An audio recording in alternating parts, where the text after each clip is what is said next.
of the tight hairpins, the throttle got stuck. I mean, and that's the last place you want on this hill climb for that to happen. It's off to stage 2, the handling track inside the Duratec testing facilities.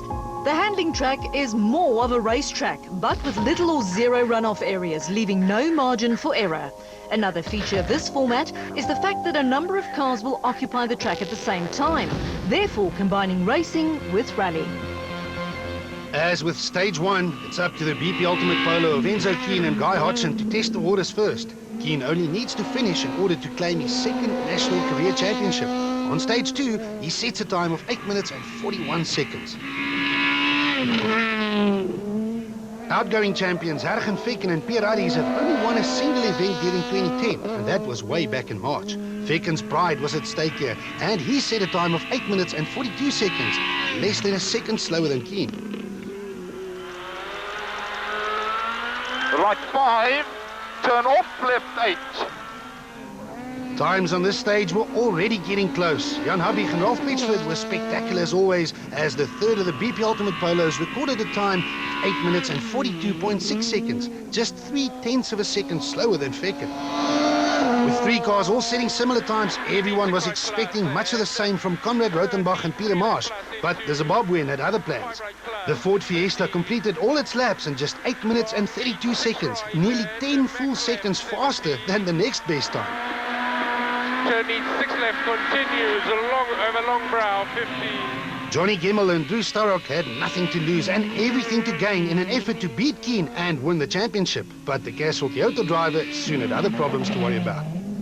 The Basil Reed Bizub Ford Fiesta of Charles Wilken and Greg Godrich was now on the track at the same time and closing in fast. The circuit is very narrow, making passing almost impossible, but this is what Wilken grew up doing. Wilken goes for the inside, makes it stick and accelerates away, but the drama wasn't over yet. The Fiesta puts its wheels on the grass and spins right in front of Gemmell, who just manages to miss him. Into hairpin right. Oh, no. 70, medium right.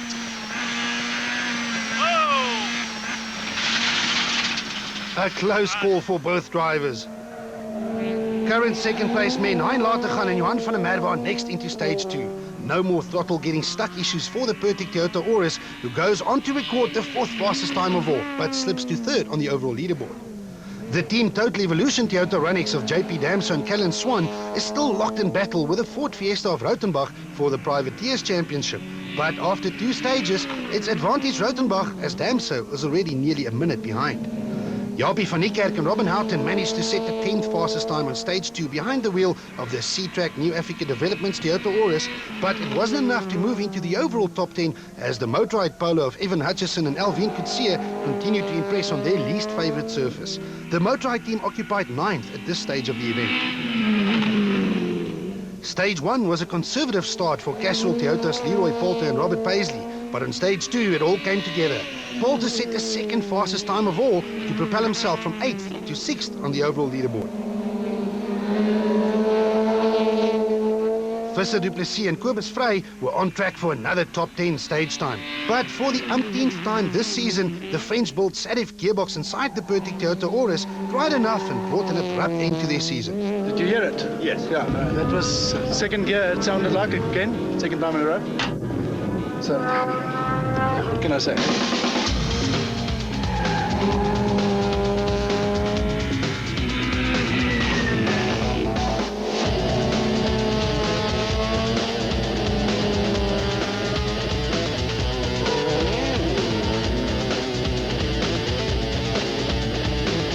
Wilken loses time thanks to a high-speed spin, but still maintains his lead at the top of the leaderboard.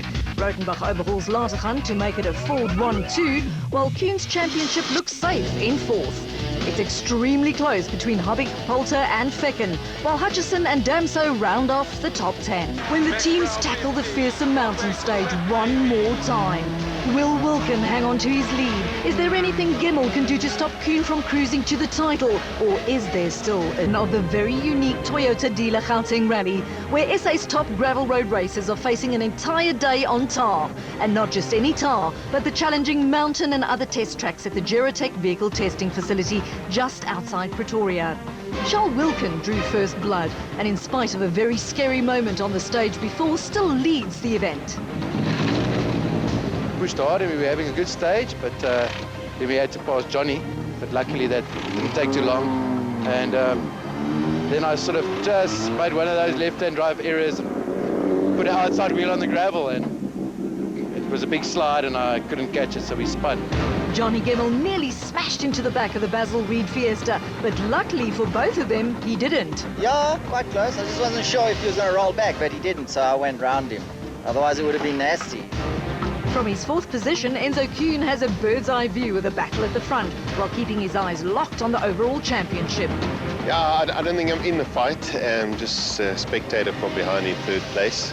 We're also carrying some extra spares in the car and probably extra 10 kilograms of tools to make sure that if we have a problem, we can repair it. So I think we're just hanging back and trying to find a pace. Stage 3 returns for another run over the spectacular mountain stage. The experience gained during Stage 1 will count for little, as Stage 3 will be run in the opposite direction. Downhills are now uphills, crests are now dips, and left-hand corners that opened are now right-handers that tighten. It all conspires against the drivers to make it an even more challenging task. While everyone had every intention to win the rally, Enzo Kuhn and Guy Hodgson only had one plan, and that was to finish the event and cruise to a second national rally title.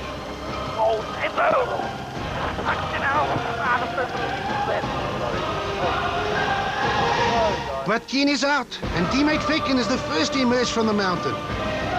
There's a fairly tight left 7 here in the beginning, but it drops away very steeply. So he obviously took off and he couldn't get the car back in. He went wide into the trees and the car is very badly damaged. So they're all busy walking out of the stage. They look okay. Huge drama as the championship leader made a rare mistake that saw him crash out of the event. The mountain had just claimed its first victim and brought an end to Kuhn's rally. But will it also bring an end to his championship? No, we've put ourselves under pressure with the championship. Of course, Johnny needs to win the championship. But, you know, we would have liked to see it to the end. And now we've got to hang around and watch every stage just to know if we will win the championship. It's hard. At the start of the day, Johnny Gemmell had a small or almost no chance of winning the title. But Kuhn's demise opened the door for drama this late in the season. All of a sudden, the Castrol Toyota driver had a chance to undo all of Kuhn's hard work throughout the season. But it was a small chance. Gemmell had to win the rally to accumulate enough points. It was as simple as that. Second place would simply not be enough. To Max left long and Max crest. Max right. Joe, things are turned around now. The battle between all the privateer drivers is also a battle for top 10 stage times. Evan Hutchison and Alvin Coetzee acquitted themselves extremely well and what would have been a new experience to them by setting the 10th fastest time in the Motorrad Polo. With Rautenbach just seconds off the overall lead, JP Damso and Callan Swan's hopes of winning the inaugural Privateers Championship were fading. The Total Evolution Runnix was 9th fastest. Rallying on tar is also something totally new to Namibian driver Jaco van Dijk and Des de Fortier. Van Dijk survived his second outing on the mountain with the 8th fastest stage time. The troubles inside the Pertec Toyota Auris of Hein Lategan and Johan van der Merwe were far from over. Lategan was extremely quick during the first running of the mountain, but this time round he lost more time to the leaders by setting only the 7th fastest time.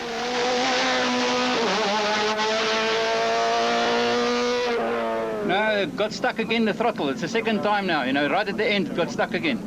I hope the car starts now.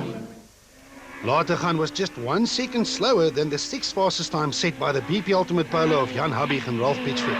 Although Habbig was losing touch with the leaders, he was still in a fight with Gemmell, as a good result can still see him claim second in the overall championship.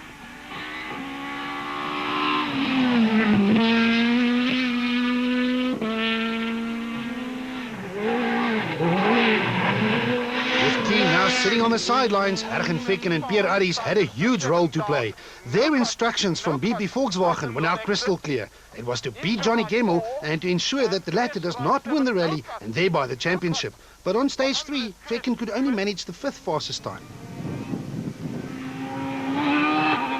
The Ford Fiesta of second-placed Conrad Rautenbach and Peter Marsh mastered the mountain in a time of 13 minutes and 53 seconds, just 0.2 of a second faster than Fecken's time. It was the fourth fastest time on the stage. Max Brow 50, long max left maybe, slight tightens in over Brow and continues long and slight tightens in over Brow. Leroy Poulter and Robert Paisley were now settling into the Castle Toyota Auris. Poulter is obviously still getting used to the fast pace of top-flight S2000 rallying, but on this stage, he pulled it all together to set the third fastest time of all, around 2 seconds faster than Rautenbach's fourth.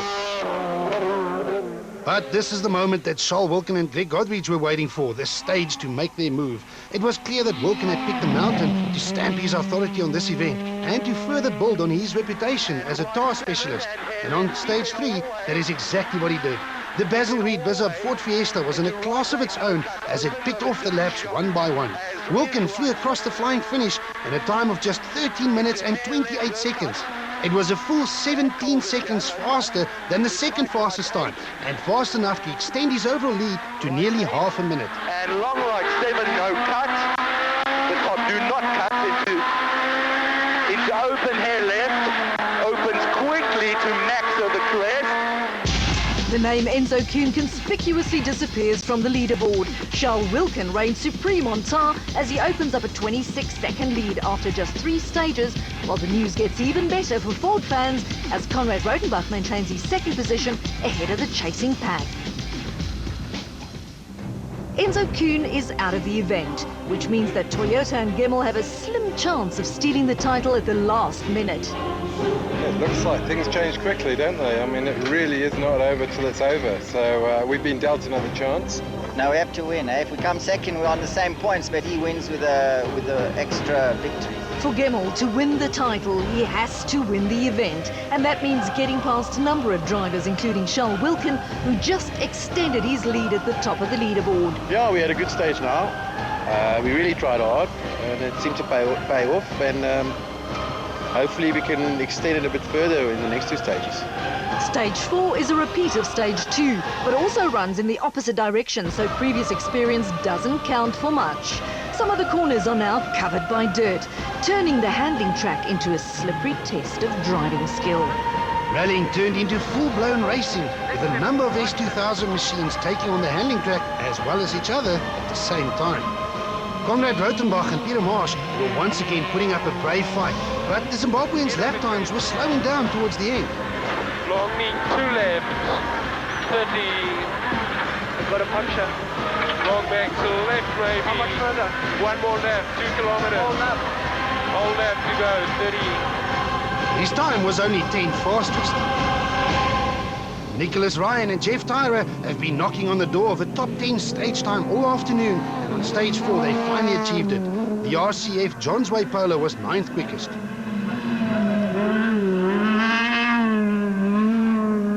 Jaapie van Niekerk and Robin Houghton were not happy with the handling of their new Africa Developments Toyota Auris, but the Pretoria drivers still managed to break into the top 10 with the 8th fastest time.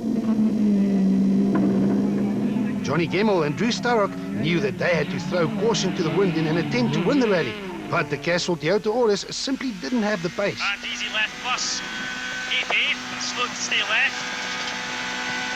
Gemmell also experienced a bit of deja vu when the Basil Reed Bizub Ford Fiesta of Charles Wilken and Greg Godrich filled his rearview mirror just like it did 2 stages ago.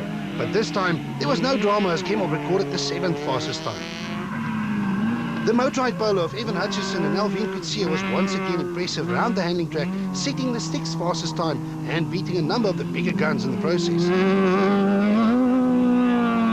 Ergen Fecken and Pierre Harries were now under strict orders to keep Gemmell behind them, and on stage 4 they did. The BB Ultimate Polo was only 5th fastest, but a full 6 seconds faster than Gemmell.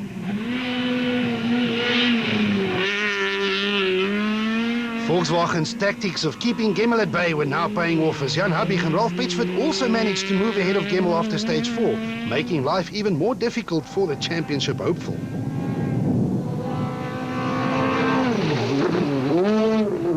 After earlier mechanical problems, the Pertec Auris of Hein Lategan and Johan van der Merwe was back up to speed and set the 2nd fastest time of all.